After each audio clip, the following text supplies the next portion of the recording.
Happy with to get over the last game against Kilkenny. It was a battle, but they're delighted to get through. What was that like to suddenly realise at the end of that match that you had overcome a team like Kilkenny with that quality? Yeah, I suppose anytime you get a win in Croke Park, you're happy, and I suppose overcoming, as you said, a team with the quality of Kilkenny and showing battling qualities that we did. Really happy. Overall, just give me your appraisal of how you felt Waterford functioned in this year's championship, even the loss to Limerick, and now you're facing them in the final. I suppose we've been really kind of going from game to game is the way it's gone now, kind of week in, week out the last few weeks, and the last game against, I suppose, the Munster final against Limerick, we were disappointed with parts of our performance, and I suppose we only had a week to get it right, then turn around to Clare, and we got back on the field to fix a small few issues, and then plowed on week since then. And now facing up to Limerick again. Yeah, looking forward to it. They're an impressive team, true qualities, and a lot of experience over the last few years. So yeah, looking forward. Conor, good to talk with you, and thank you very much, and good luck to you. Cheers. Thanks, Jim. Conor, you must enter the next Sunday with huge confidence following that win over Kilkenny, especially after that second half performance there last Saturday. Yeah, Gavin, I suppose we gained a small bit of confidence from it. It's good to get a win up in Croke Park. It's been a while coming, and I suppose just to turn it around and get over a side of true quality that Kilkenny have, showing our own battling qualities as well. Yeah, that must be huge for your confidence. A lot of young guys, Conor, in the panel still, so to win psychologically a big game in Croke Park like that's big, isn't it? I suppose it is. It probably was a lot of fellas' first time up there playing a big championship game. So yeah, to get a win was probably huge for a lot of the panel. Yeah. And at half time, Conor, even though you were 7 points down, obviously, what was the attitude like at half time? Did you always feel that you were capable of turning it around? Yeah, I think we were just slightly frustrated that we hadn't shown what we're about and what we can produce if we get it right, and it wasn't nothing too extreme. Just got back and really worked hard in the second half. Yeah, absolutely. And the unity, Conor, you have as a squad since say Liam Carroll and Mikey Beavens came on board. Can you just give us a flavour of what it's been like to work under them? Yeah, they've been great. They've created a really enjoyable atmosphere for us, and I suppose they're just hurling mad and real honest, straight guys, and fellas are happy and hungry to be there and working hard.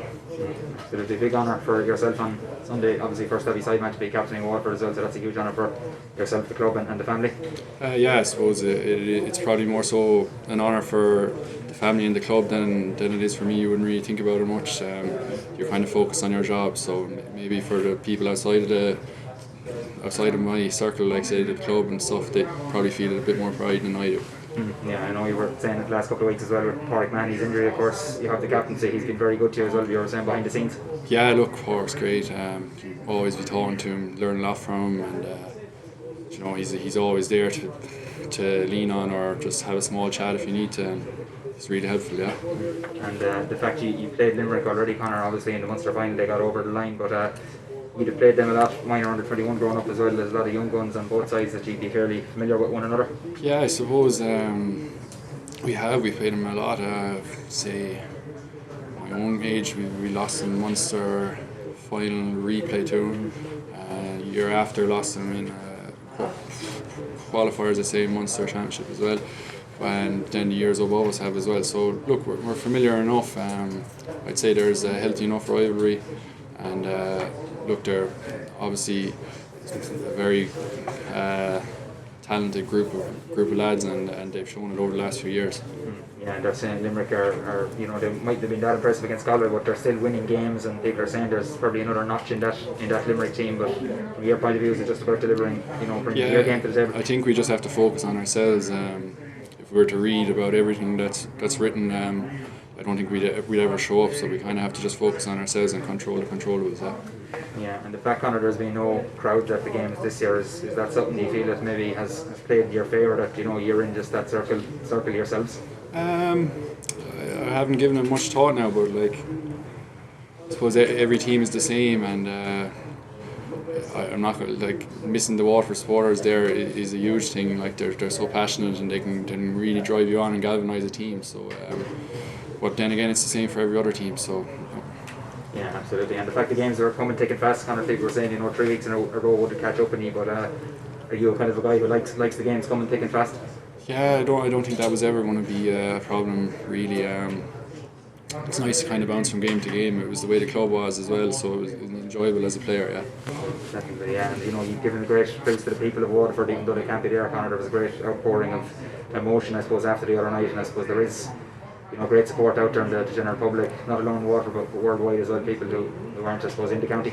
Yeah, you definitely you can sense it even just driving around at the moment. There's a lot of flags and colour and stuff like that, but I suppose Liam has always said that we were just there to kind of put a smile on people's faces over this tough kind of period with COVID and stuff like that, so we're just happy to be doing that.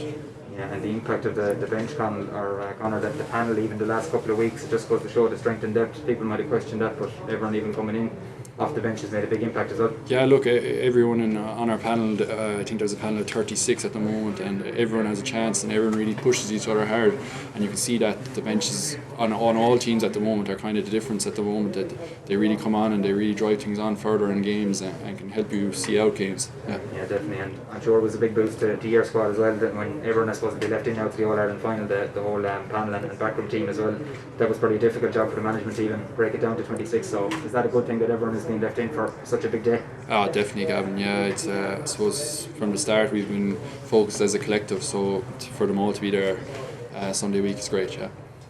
And I suppose, look, the work is done at this stage, that it's going to be a big challenge against Limerick. There won't be anyone there, but is it just about fully focused now on taking on that challenge head on? Yeah, just focus on ourselves and controllables, like I said already. Yeah. That's all I have anyway. Conor, I'll grab you for a sec if you don't mind. Sorry. And then I think you're done, eh? Yeah. At least for this stuff. You might grab that there, so just throw that in your paw. Yeah, absolutely. For a winner. Conor, I wish you well. Cheers, thanks, Brian. God bless. Take care of yourself. Conor, have you the speech practice yet? No, I haven't thought of anything like that. So look, just focusing on the game first, and anything after that, kind of wing it, I suppose. Well, I suppose though, it's to be in a position where you're named vice captain going into the season, to now be captaining Waterford. I mean, leading Waterford out, I suppose, even though Waterford is obviously captain, you're leading them out on the pitch. Did you really believe that when you were named vice captain at the start of the year that this was going to be something that might be in your stars? As in captaining the team? Yeah, as in did you really think that it's such a set of circumstances so unusual? No, look, when we met at the start of the year, I think Liam set a view for us all, and we were all happy and kind of hungry to really buy in, and I suppose a lot of enthusiasm in the group to really drive it on after the last 2 years. And look, we always kind of believe that we're there to win All Ireland. That's why we're training hard, and that's why every inter-county player in the country is supposed to train hard. And I do believe that was in the back of our minds. No, I'll be honest, nobody else would have picked you as All-Ireland finalist at the beginning of the year. Most other media outlets wouldn't. I think you'd agree with me there. Is it kind of nice to write those doubters now? Because I mean, you're a team that not that long ago have reached an All-Ireland final, so it's unusual that you'd be written off so easily. Again, I suppose if we read everything that's said about us as a group, I don't know, is there a point in showing up? There's a lot been said in the last few years, and I think just deep down we believe in our collective group, and I think You're going. Take your time. I suppose does it make it easier though to read? You say you don't read everything, but surely there's guys in the dressing room that do quite keep up to date with kind of what the general think is, and it must be nice this year to have something nice written about you for a change.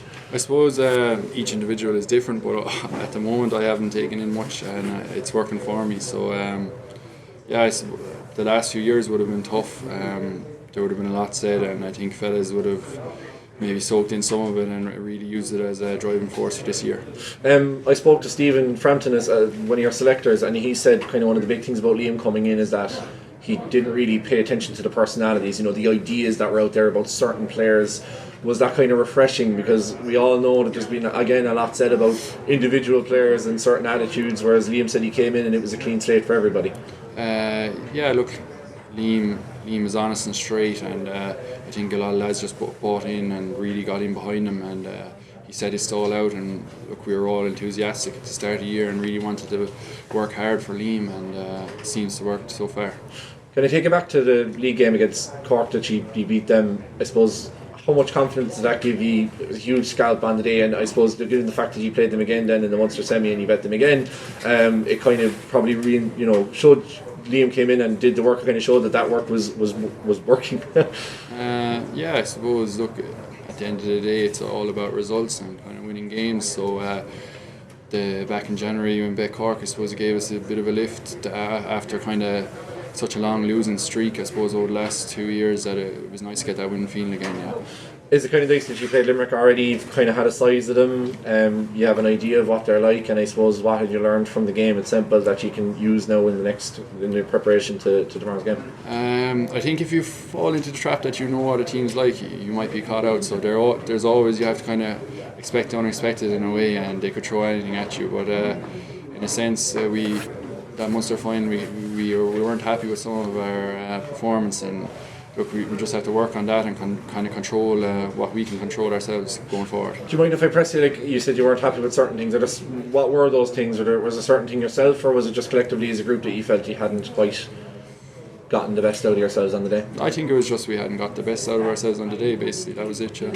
I know you're going to be asked this question, and you've been asked this question before, and I hate asking the questions that other people ask, but I can't not ask. Having backroom players there, we always talk about how difficult it is to your family not to be there, but often guys say actually it's the fellas that are in the extended panel that don't. That's what's even more difficult. So how much of a boost is it for the group then to have them all there? Oh look, it's huge. Look, the fellas that have been in the extended panel, they have it tough, and they really look, they're fantastic lads that drive train the whole time. I've been there myself. My first 2 years on the panel would have been always in the extended panel. I know what it feels like, and it's definitely great to have everyone here, especially that we focus so much on having a collective group. Yeah. And is that a bit, because I know that was your first season, was the year that you got to the All-Ireland final. You must have been thinking this is great, and then to have so many years where you didn't even get a championship win, it must have been a very strange situation. Like what is it that you think, like, how do you explain it? I don't think you can explain it. I think that's just the way sport is in general, and the way hurling is and the championship is at the moment. It's very competitive, and I suppose like anyone can beat anyone, and it's genuinely, you can see it there now in the last few years. You can see different teams popping up, and it's such a wide contested championship. Yeah. Do you think that you're able to soak it up a little bit better, given the fact that you've been through it all before? It's not new to you. I don't think it makes much of a difference to me really. At the first time around I wasn't playing, so it's a slightly different atmosphere, but at the moment you're kind of cooped up at home with COVID and stuff, so again you're not really soaking in too much or meeting too many people, so it's not too bad. And finally, Conor, I suppose, look, given the year that's in it, you don't have spectators at the games, but in a funny way 2020 has been the year where there's spectators and supporters have never been closer, because you're constantly hearing about them, you're always hearing about the messages of support. How important is that for you as a player, and how much does that drive the team on? I suppose, it's probably a percentage, but a percentage that makes a difference nonetheless. Yeah, look, it's something we've spoken about as a group, that we wanted to put smiles on people of Waterford's faces, and I hope we're doing that. And it's been a tough time for a lot of people at home, and I hope, look, the last few weeks we've given them a little lift coming into Christmas, so I hope we continue that. Brilliant, Conor. Thanks very much for joining us. Spot on. Being captain in the first year in charge, what difference has he made compared to the last 2 years? It's hard to answer. Look, he's brought in a fresh approach. I suppose he's a new voice. He's steeped in hurling. He's a real honest and straight guy, and I think lads have really just bought into his ideas and his way, and really worked hard for him. Yeah, himself and Mikey Biggs, this is the 5th All-Ireland with 6 years. Obviously that experience must be great. Yeah, they're very. I don't know what to say really about that, but they've beaten us a few times on the way up underage. So, but yeah, look, they're a successful duo, and I suppose I hope their experience does play through to us in the next few weeks. Yeah. WLR, Imro Local Station of the Year.